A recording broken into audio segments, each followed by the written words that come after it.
Shalom Rabotai, voilà, après plusieurs cours sur les Purim, environ 14, je n'ai pas compté, Foutfou, Khamsa, et maintenant les derniers cours, on s'approche de Purim grandement avec les émotions.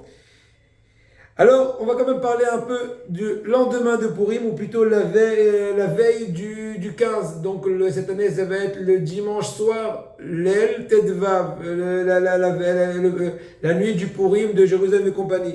Toutes les villes qui sont entourées de murailles depuis l'époque de Yoshua Abinoun, ils vont accomplir toutes les méthodes du Purim le 15 du mois d'Adar. Cette année, ça va être le lundi de la semaine en question.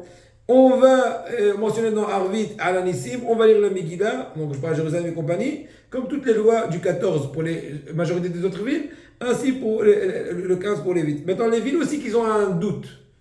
Un doute, est-ce qu'ils sont entourés de murailles ou pour d'autres autres doutes de la depuis l'époque de Joshua ou pas, qui sont Hebron, Tveria, Yafo, Akot, Sfat, Lod, Ramle, Beersheva, Haïfa, Bet She'an. Vous avez tenu, j'espère. Ah, bien que l'essentiel de Purim à eux, c'est le 14, mais là-bas, ils vont accomplir toutes les méthodes de Purim, dire la Megillah avec la bénédiction, etc.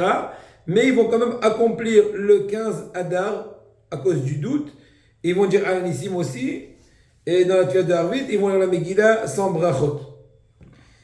Les villes qui sont à proximité d'autres villes qui ont un doute, est-ce qu'ils sont entourés depuis l'époque de Yoshua ou pas, comme la ville de Bnei Brak, ou de Ramat Gan, ou Tel Aviv, ou de Holon, qui sont à côté, ils sont à une succession de zones urbaines à la ville Yafo, ou Haïfa, qui est Smoucha, Haïfa Atika. Eh bien, et c'est bien qu'ils vont lire la Megillah encore une fois sans bénédiction le 15. Sur la Védar Ovadia, je veux mentionner que quand même, il y a des avis de beaucoup de poskim de Bnei Brak qui ne refont pas la Kriyat Megillah à Purim le 15 et compagnie. Ceux qui vont sur le Hazan Ish, ils feront même les autres mitzvot, sans brachot, sans moi, ça ne pas de brachot, sur Mishua Amanot va être venu un petit festin aussi. Et maintenant, le deuxième jour, donc le Tetvav Adar, ce qui va être l'année le Tetvav Adar Bet Tavshin Pedalet, Bezat Hashem, et bien ces villes-là qu'on a dit qui sont entourées depuis l'époque de Yoshua, ils vont dire aussi Alanissim le matin, ils vont dire la Kriyat va y avoir Amalek, ils vont faire toutes les halachot bien connues, Mishua Amanot va être venu, Soudat Purim, etc. Les villes qui sont aussi en Safek, comme ce qu'on a dit auparavant, Hebron, Tveria et compagnie, et ben même eux, ils vont dire Alanissim le matin dans la Shaharit à eux, bien qu'ils sont déjà après l'essentiel du Purim du 14 à eux, mais ils ne vont pas lire la paracha de Vevo Amalek. Ils vont lire juste la paracha de Shavua cette année, c'est le lundi, donc ils vont lire la paracha de Tzav. Ils vont lire la Megillah dans le doute sans bracha, et c'est bien, il dit à Ben Ovadia Yosef, d'accomplir la méthode de Venim Mishua Amanot sans et Soudat Purim, comme je disais tout à l'heure. Ainsi, les villes par contre, les villes qui sont juste à proximité, avec une succession urbaine, des villes qui ont un safek comme Bnei Brak, Ramat Gan et compagnie, eh bien, c'est bien qu'ils relisent la Megillah sans bracha, et ainsi aussi tous les autres détails. On rajoute un petit détail pour les dernières halachot de Purim.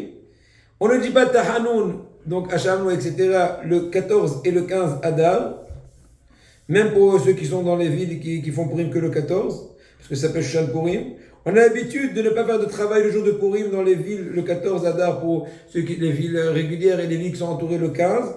Et ceux qui sont à Safek, ils ne font pas que le 14. Et tout celui qui fait un travail le jour de Purim, il n'a pas de bracha, de l'argent qu'il va gagner de ce jour-là. Par contre, si c'est pour l'intérêt de Purim, comme une épicerie qui ouvre, pour donner des aliments, pour permettre aux clients d'acheter des aliments, pour faire Mishua Amanot, etc., tous les autres méthodes, c'est sûr qu'il a le droit de faire le travail. Et aussi, c'est d'avoir avec une chose qui risque d'être détériorée. Il y en a qui ont l'habitude de se déguiser le jour de Purim, c'est bien beau, et surtout les enfants. Mais bien que ce minag-là, il a une très grande base dans les poskim, mais faire attention de ne pas transgresser des halachot qu'un homme s'habille comme une femme ou à l'inverse, parce que ça, il sur Torah, le ilbash geva simadisha, et vice-versa. Et on peut aussi mettre des masques qui risquent d'effrayer les enfants. Ils ne vont pas dormir une semaine à cause de ta bêtise que tu as réfléchi de déguiser en gorille ou en zambla. Minag kadou. La Asot Bouba, donc on a déjà mentionné qu'il y a un minag très ancien de faire une espèce de poupée dans les toits et de la brûler en souvenir de Haman, etc., que Vadachem brûle tous nos ennemis. Et n'oublions pas, Rabotai, de faire des. Il y a une habitude de faire des ziraonim, des grains. Moi, je me rappelle au Maroc, ma maman nous faisait berkoukes, celui qui connaît. C'est comme, c'est comme on fait du couscous, mais du couscous épais avec du lait bien chauffé, avec de la cannelle et du sucre. C'est très bon avec du lait. C'est en souvenir des ziraonim qu'ils ont mangé. Donc, Esther.